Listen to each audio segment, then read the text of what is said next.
Detective stories तो हमें काफी पसंद है और अगर वो सीरियल किलर से जुड़ी हो तब तो कहानी और भी रोमांचक बन जाती है।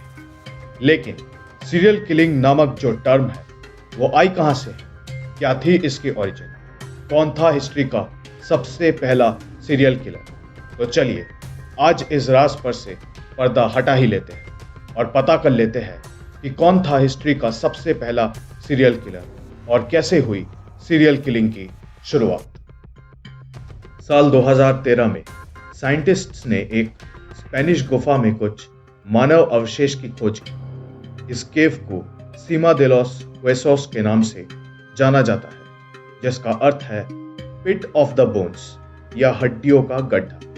ये गुफा 43 फीट या 13 मीटर गहरा है और सबसे अनयूजुअल बात तो यह है कि इतनी गहरी गुफा मानव द्वारा इनहैबिट कैसे की जा सकती है, क्योंकि अगर सर्वाइवल के नजरिए से देखा जाए तो इतनी गहरी गुफा कोई मानव भला कैसे इनहैबिट कर पाएगा। तो ये सवाल बिल्कुल लाजमी है कि मानव अवशेष आखिरकार इस गुफा में आए कैसे, जबकि सबूतों के हिसाब से ये कोई दफन जगह या बरियल प्लेस था ही नहीं। आखिरकार इस विषय पर तहकीकात शुरू हुई। साइंटिस्ट्स ने उस गुफा से कुछ फ्रैगमेंट्स बरामद की और उनमें से 52 फ्रैगमेंट्स को जोड़ने के बाद एक स्कल का निर्माण किया गया। जब उस स्कल की एज पता की गई तो वो आज से तकरीबन 4,30,000 साल या 430 के साल पुराना कंकाल था। सबसे अनयूजुअल बात जो सामने आई वो ये था कि उस स्कल की बाईं आंख के ऊपरी हिस्से में एक सिमेट्रिकल फ्रैक्चर पाई गई, जैसा कि आप देख सकते हैं। ये फ्रैक्चर्स बिल्कुल ही आइडेंटिकल है और रिसर्च द्वारा यह सिद्ध हो गया है कि ये फ्रैक्चर्स गुफा में गिर जाने की वजह से नहीं, बल्कि किसी भाले या कुल्हाड़ी के वार से ही हुई है, क्योंकि इतनी गहरी गुफा में गिरने की वजह से आइडेंटिकल फ्रैक्चर्स होना तो बिल्कुल नामुमकिन सी बात है। ऐसे ही रिसर्च जारी रही। एविडेंस के हिसाब से यह पूरी तरह से एक प्लान्ड मर्डर की तरफ इशारा करता है। ऐसे कुछ पीसेस ऑफ एविडेंस आने लगी जो ये साफ दर्शाने लगी कि हो ना हो ये किसी मैनिएक का ही काम था जो मानसिक रूप से बीमार या कोई साइकोपैथ था। वो मर्डरर ऐसे ही भाले और कुल्हाड़ी से अपने विक्टिम्स की हत्या करता था और उनकी लाशों को घसीटता हुआ लाकर केव सीमा दे लॉस हुएसोस में गिरा देता था। बड़ा आश्चर्य सा लगता है कि आज भी डिटेक्टिव स्टोरीज में जैसे पैटर्न्स नजर आते हैं उसकी ओरिजिन आज से 4,30,000 साल पहले हुई थी।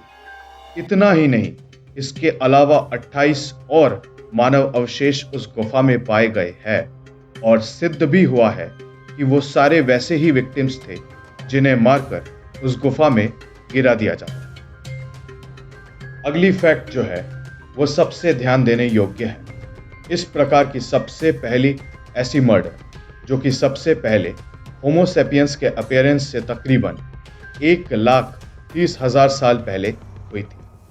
होमो सेपियंस के अपीयरेंस के बाद में भी मानव के वायलेंट नेचर में ज्यादा कोई फर्क नहीं पड़ा, जो हम आज भी विटनेस कर सकते हैं और इस बात की पुष्टि भी हम कर सकते हैं। वर्ल्ड वॉर II के दौरान रोमानियन केव सियोक्लोविना में साइंटिस्ट्स ने फिर से कुछ अनयूजुअल मानव अवशेष डिस्कवर किए। वहां पर उन्होंने कुछ स्कल्स रिट्रीव किए जहां पर कई सारे फ्रैक्चर्स के निशान थे।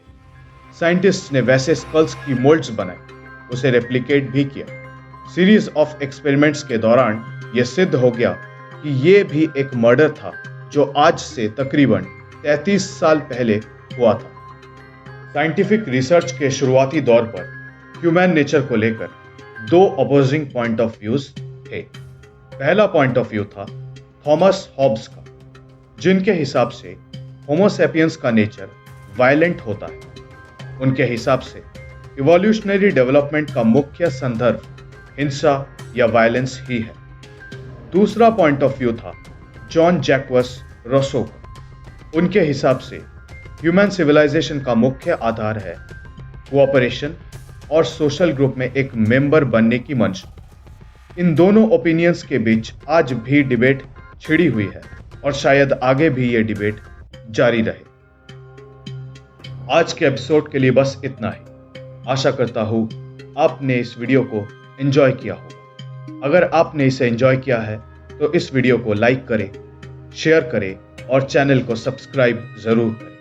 हर बार की तरह वीडियो के अंत तक बने रहने के लिए आपका तहे दिल से धन्यवाद। मैं मिलता हूं आपको ऐसे ही किसी रोमांचक वीडियो के साथ। तब तक के लिए goodbye and stay safe.